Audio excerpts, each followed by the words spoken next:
আসসালামু আলাইকুম গাইস। তো আবার চলে আসলাম হাট বাজার নিয়ে। তো আজকে সকালে কিছু বাজার করে নিয়ে আসলো। বাসায় মাছ ছিল না, তো কিছু মাছ নিয়ে আসলো। তো এখানে ধনেপাতা আর মুরগি, এই তো মুরগি আর হলো মাছ এনেছে, ইলিশ মাছ। তো ইলিশ মাছগুলো ছোট কিন্তু খুবই টাটকা, একবারে টাটকা ছিল ইলিশ মাছগুলো, দেখতেও অনেক সুন্দর লাগতেছে। আর এখানে হলো পোয়া মাছ। তো পোয়া মাছ আমার হাজবেন্ডের খুবই পছন্দ, আমারও পছন্দ। আর সামুদ্রিক মাছগুলো বাচ্চাদের খাওয়া হলে অনেক উপকার। তো এই তো পোয়া মাছ এনেছে। আর হলো এটা এটা কি মাছ বলে, রুই মাছ মনে হয় বলে। আমি সঠিক মাছের নাম জানি না বেশি একটা, তো আমি বলতে পারতেছি না, আপনারা কমেন্টে জানাবেন এটা কি মাছ।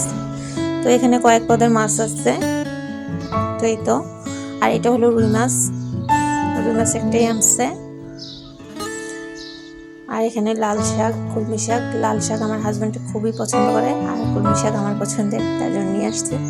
আর এখানে আনছে আলু আর সাথে পেঁয়াজ। আর আনছে স্ট্রবেরি। স্ট্রবেরি আমার বাচ্চারা খুব পছন্দ করে, তার জন্য আমার বাচ্চাদের জন্য নিয়ে আসছে। তো এই তো টুকটাক বাজার করে নিয়ে আসলো। তো আমার ব্লগটা ভালো লাগলে অবশ্যই লাইক, কমেন্ট, শেয়ার, সাবস্ক্রাইব করে দিবেন। আর আমার ভিডিওটি দেখার জন্য ধন্যবাদ। তো সবাই ভালো থাকবেন। আল্লাহ হাফিজ।